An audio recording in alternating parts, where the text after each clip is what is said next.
Have you ever seen something either on the news, on TV, in your family, at your 9 to 5, in your industry at large? Just something that in your mind makes no sense. You can't understand how these things came to be. You don't know why it's the standard. You don't understand why everyone is following this unwritten rule of this status quo. And it bothers you so much that no matter how hard you try, you can't unsee it. Have you ever felt that way? I know I have. And today, I want us to talk about it. There's a misconception that we don't exist, that somehow our ability to excel at the highest level of our industry is limited, that overcoming barriers as a woman of color would be insurmountable. But what would happen if we decided to venture out on our own despite everything we're up against? I'll tell you. Welcome to the Black Girls Consult 2 podcast. I'm your host, Dr. Angelina Davis, a healthcare consultant, consulting coach, high performance fanatic, wife, and proud girl mom. I help transform female professionals into thriving solo consultants. And just like you, I'm wearing all the hats and doing all the things. So this podcast is to empower the busy female professional to move past fear to start and grow a successful consulting business, despite the obstacles you may encounter. We'll dive deep into consulting practice, business strategy, mindset, and more. So grab your cup of coffee or tea if that's your thing, and let's get started.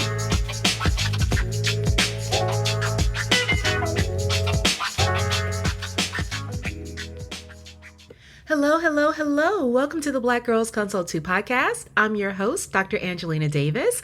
And today I want to talk a little bit about something that's been on my mind lately. So much so that I decided to write an essay. And if you follow me on any other channel, whether that is LinkedIn or Instagram or maybe Medium, or just checked out the website in recent weeks, you may have stumbled upon something that I've called the essay. But it is really my way of pouring out some level of, yes, I would say frustration, but then also a call to action for us as women, especially women of color in the consulting industry, because I am so tired of things continuing to look the way that they do, for the industry to seem to be moving in a similar direction as it has in the past. And I think that there's so much that we can change about the direction of the industry as we move forward. We definitely have the ability to do that in this moment. Oh my gosh, we have never had so much access to the tools that we need to compete, unlike the time that we have now. And so I wanted this whole episode to just be a conversation about, number one, why I even wrote this essay. Number two, really talking about how I feel like we can work together as a community to change this narrative and build the industry into something new and different, something that I feel like it was always meant to be. And then third, think about how we are able to utilize that to catapult our wealth in not just our industry, but in society as a whole, so we can drive the change that we want to see in any other aspect of our lives. So I think so much of it starts with what we have been conditioned to believe consulting is supposed to be and what the industry is supposed to look like. And I think we have the power to push back on that narrative and craft something totally different. You know, when I was starting out in consulting, I always talk about how I entered in a very non-traditional way. I was working as a clinical pharmacist, had gotten really involved in a lot of quality improvement projects at a larger level within the pharmaceutical industry, and definitely on a more national landscape. And when that happened, I definitely fell a little bit more into this thought leadership space. And I was excited about that journey. And when consulting became an opportunity, then, one of the first things I thought is, Yeah, I know the information. I had that in my mind. I have the knowledge. I felt confident in that. But I didn't know how to effectively consult. I didn't know the practice of consulting.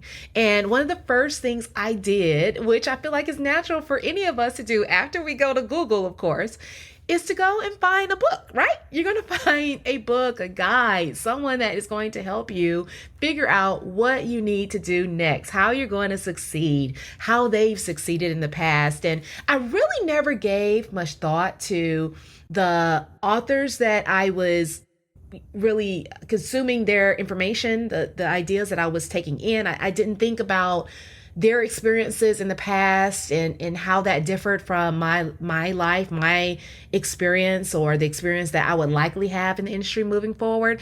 I just wanted the basic information. And many of these books were wonderful tools to get me started. I think one of the most popular, I would say, references or authors in the consulting space is someone like Alan Weiss, who has put out a number of wonderful books that allowed you to get some insight as to what it's like to start a consulting business, what it's like to, create and craft winning proposals, million dollar proposals, and all of those things. And I devoured all of that information, and not just from him, but from others that are in the industry, others that are known even outside of traditional management consulting and getting into some marketing consulting like the Jay Abrahams of the world, or whoever it may have been at the moment, John Maxwell, Brian Tracy, all of these names that I had heard over time would be wonderful references for how you were supposed to grow, build, market a consulting business. And so I consumed all of that information, the books, the videos, etc. And I think if if you're like me, then you may have done the same, even if you have been working in the consulting space at a larger firm, whether it was one of the big fours or another boutique firm or some other capacity of which you worked straight out of school and kind of fell into the consulting realm that way. There was somebody that you listened to, or that the material that you consumed, that helped to guide your practice. And as a woman, specifically a woman of color, I don't think I ever stopped until more recent years to really take in the fact that, number one, there are few female trailblazers that many of us can reference in this entrepreneurial consulting space, and even fewer women of color. Just if you were go out and just look at your average bookstore, go on Amazon and just search for consulting books, and then I want you to count the number that you see that are written by women, number one, and definitely a woman of color. They're few and far between. And so one thing that stood out when I realized this, when it finally clicked in my head, right, was that oftentimes when people write, they're writing from their unique perspective. They're giving the guidance based upon what they have experienced and what others they have worked with and others around them, what they have also experienced and what they know to be true.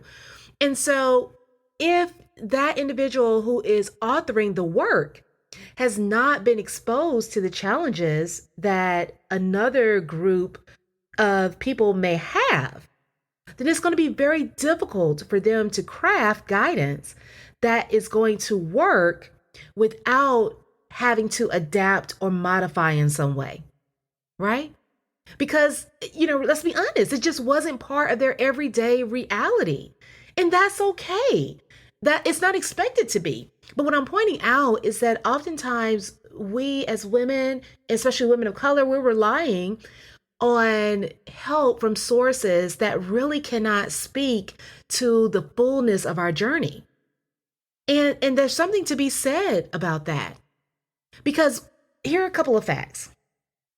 If you actually look, as of 2022, according to the McKinsey and Company's Women in the Workplace study, this is just last year, women made up 26% of the C-suite, right? So just as a woman, we're already outnumbered. Okay.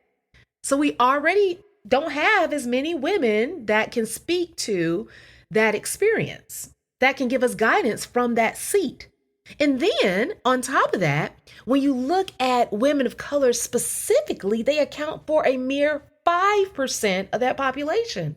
So when you're thinking about the highest levels of decision making, we actually have fewer individuals in that seat, in that place, that can therefore share and impart the wisdom from what they have experienced along their journey. And for me, that's just one fact that didn't really resonate with me until I got deeper and deeper into the consulting world. As I got now, I'm almost a decade in. I can speak to a lot that I have learned along that journey, but there's so much that I wish I knew when I first started that I realized we didn't have available to us at that time.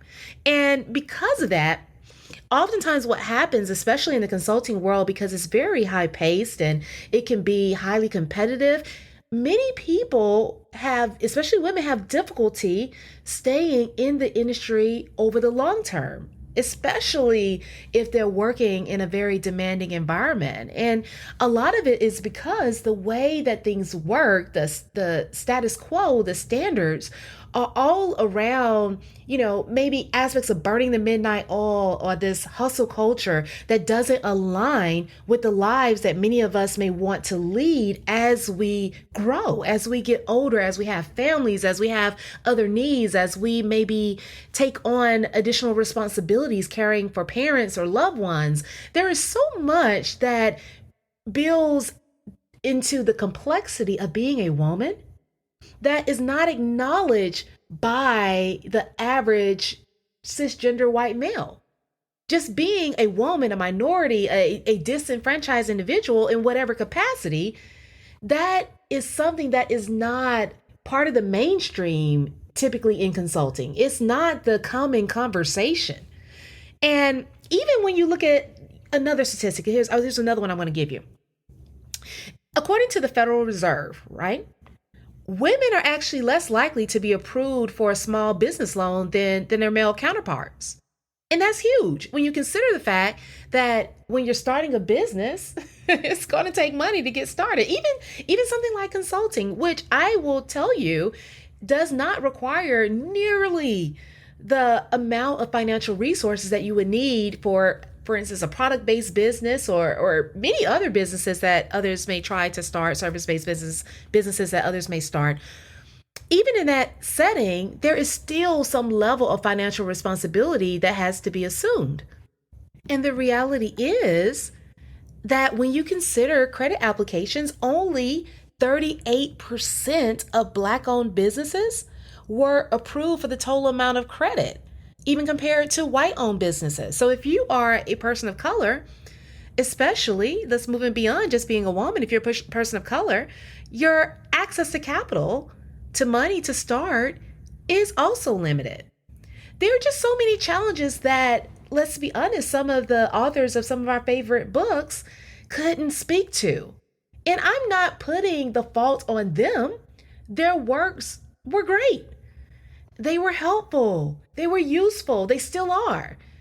But I want you to recognize that you can't assume that you're able to take what they have presented without having to make an adjustment to get to where you need to go. And I think this is a lot of the conversation that I often have with clients. I often talk about how we have to think about ways to adapt the methods that have been used previously to allow them to fit our lives, our lifestyles, and for us to be able to benefit from them. We are brilliant. There are so many brilliant, badass women out there. And when you look at just thought leaders in the space, Google thought leaders. Who are you going to come up with? Simon Sinek? You're going to come up with maybe Seth Godin, and you may come up with Adam Grant. I mean, there are a lot of people out there. that are wonderful. They're brilliant too, but they don't look like you, right? And so there is a level of detachment, I feel like, in this industry that doesn't recognize or speak to the fact that there are different paths and different journeys based upon the societal obstacles that are in place that we oftentimes cannot control. And so, in order for us to reach the level of growth and advancement that we want to get to, we have to help one another along. We have to be able to shed light on those difficult paths. We have to tell one another how you navigate the journey, how you take a detour, how you create shortcuts, how you help to lift one another up so that you can overcome what would normally place a block in your path that would make your success unachievable. And that's why I wanted to write this essay. The reason why this is so important is because there is good news. I know I just talked about all the challenges and why these things don't work and why we need to do things differently. And it sounds so dire. I don't want you to leave that way because that is not the case. It's actually a lot of good news. And this is where we can actually make a difference. And this is why we have to have one another's help. So there's a famous quote that says, two things remain irretrievable. That's time and a first impression. So look, when you are presenting your services to a client and you're ready to win that big lucrative contract, you want to put your best foot forward. And what better way to do that than brand collateral that showcases your high quality services in a way that stands out from the crowd. So if you're looking for a way to showcase your services, I want to offer you what I use and what I know has worked for me over time. And that's my Offer Magazine template. This is literally a Canva template that all you have to do is drop in your pictures, your logos, all of your information, and then allow someone to see firsthand the level of quality that you present when you touch any project that you are working with. To download, click the link in the description and make it yours today. I promise it will be putting your best foot forward. So I thought long and hard about this and studied, past clients, my own experience, the experience of other colleagues, and tried to figure out what were those key elements that had to be in place for each individual to succeed, because we want to follow a track record or some type of roadmap that has a proven result and a proven outcome. And what I noticed is that one thing that stood out more than anything else is the fact that the onset of our digital era and where we are right now in terms of social media, online presence, and just living more so in this digital space, that this has afforded a new opportunity for us to do things differently. And what stood out was the fact that many of the individuals that have become successful were able to utilize the tools that are now available in this new era to their advantage, especially women and women of color. So this is part of what allowed me to really think about how we could reshape our approach, not completely toss away some of the ideas that have been presented before, because those methods, ideas, tools, they are valid. But how can we use them in the proper context of our lives and then really show up differently in our space? So much so that we attract business that we didn't even initially realize existed, right? So here's how we can do it. One of the first things is that we can leverage our lived experience. I talk about this often, but I think sometimes we lose sight as to how valuable what we've been through, how we have been able to take in knowledge and create a new way of applying it and use that to our advantage to climb the corporate ladder that we have been on, or maybe climb our way up the cascade in terms of the entrepreneurial consulting space, We've used it to our advantage. And the fact that it is unique, the fact that we're able to offer something that is new and different makes that a huge asset. And it's one of the things that I noticed when I found that other clients or colleagues, and even myself in my personal experience, when I found success, that has stemmed from the fact that I've been able to use, and these other individuals have been able to use their unique perspective to their advantage. And one of the things that I think we lose sight of is the fact that there's so many businesses out there today that really are prioritizing the expansion into new cultural experiences. They're trying to advertise and market to many people and cultures that really were once overlooked, but the world is changing. And the great part about it is that our insight, our knowledge, our perspective, our expertise in how to navigate that journey that so many businesses and corporations are on is a way for us to really build our business. How can we begin to think about marketing in a different way to reach and expand the reach of other businesses in spaces that we're familiar with? How are we able to show up differently and create more inclusive environments that help other organizations and businesses generate more revenue and maintain their reputation and their integrity? How are we able to offer a different view on maybe the way we're approaching startup businesses and innovation in our space that will allow us to transcend what is commonly known as a potential, early stage target or result? We have the ability to do that. Whether you know it or not, we have the ability to do that.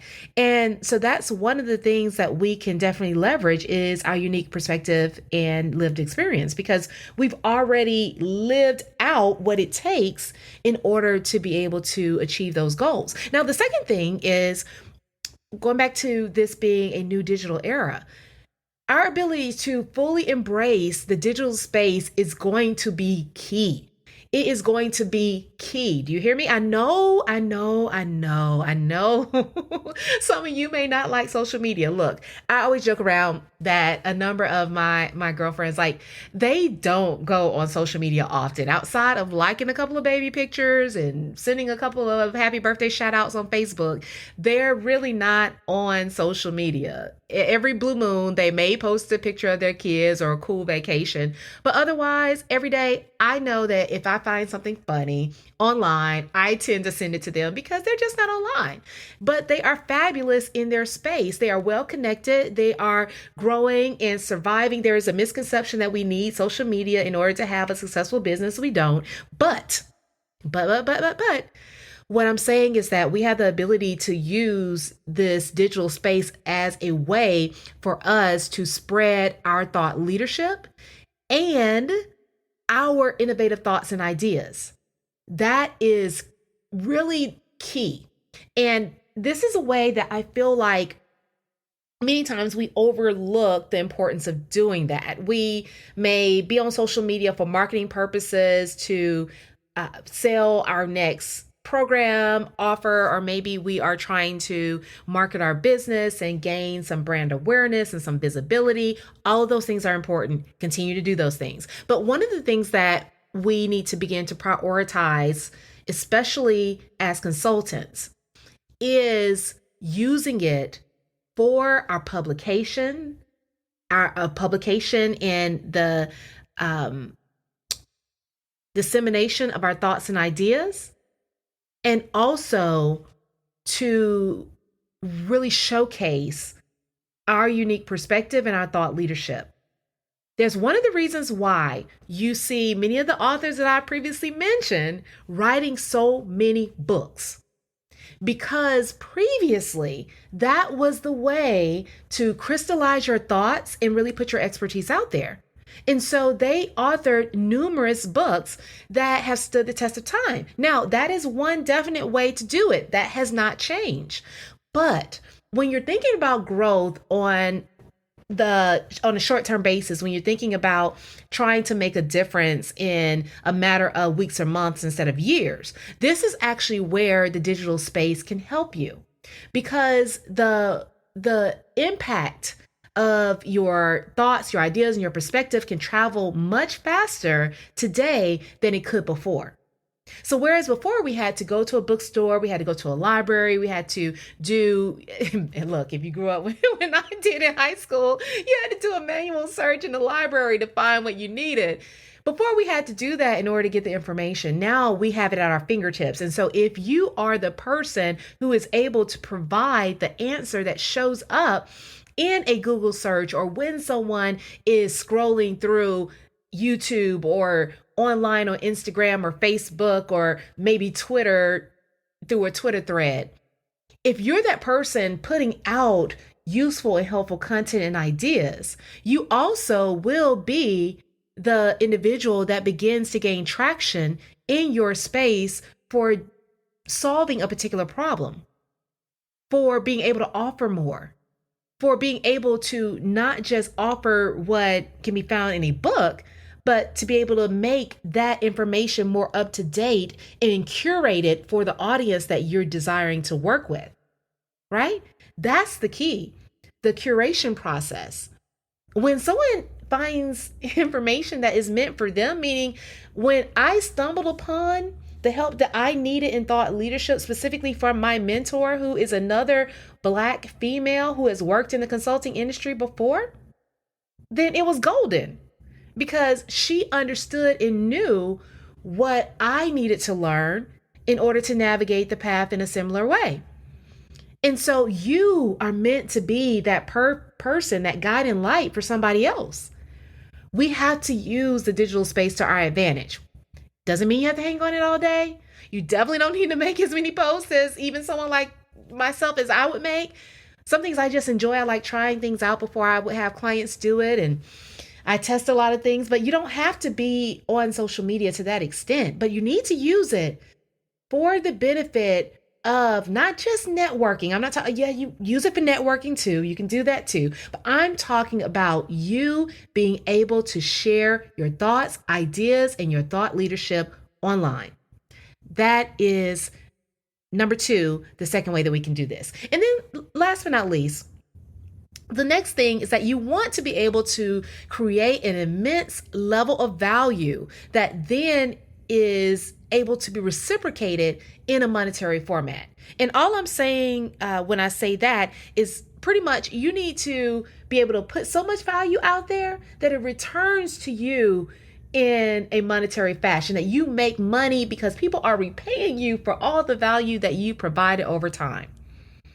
That can be done. That is really the currency and the exchange in consulting. We are a business of expertise. We are sharing our thoughts and our ideas, our strategies.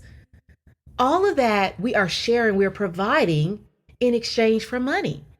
And so the more that you're able to do that in a global nature, the more that's going to come back to you.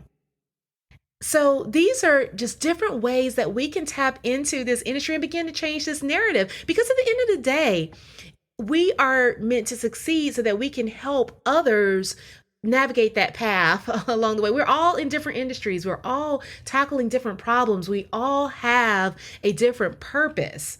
And for us to be able to achieve these goals, we have to have a common mission. And that mission has to be to help other women, especially women of color, but other women in general, to navigate the path that we were able to navigate, to be able to show up in their space in industries from IT to STEM to healthcare to the creative space to marketing to you name it. Whatever space you may be in. We have to help one another navigate those industries, navigate those spaces, so that we can provide more value to consumers and business clients in a way that allows our businesses to grow, so that we can generate more wealth to then change the entire landscape of the industry around us. So this right here, this episode is a call to action. If you want to learn more, go to my website at www.excelatconsulting.com and you can read the full essay. It's not a very long read. Just click the link at the top header that says the essay and it'll take you right there. But then also, I wanted to let you know that I am actually starting a founding group for aspiring entrepreneurs that are interested in going into consulting. So if you're tuning into this episode and you're interested in starting your consulting business this year, then I want you to visit me on Instagram at Dr. Angelina Davis or on LinkedIn at Dr. Angelina Davis. I'm on every online platform under that name. Just visit me there and send me a message and let me know that you are interested. This founding group will be the group that will be able to get the information they need to start the consulting business that they have wanting to start at the lowest price with the greatest access that ever will be available. I want us to really, really, really be able to shape our industries in a different way. And I'm leaning fully into that in this new year. And I want you to join me. We have to do this together. So if you're interested, make sure that you reach out. In the description, I will have both the links, whether it's Instagram or LinkedIn.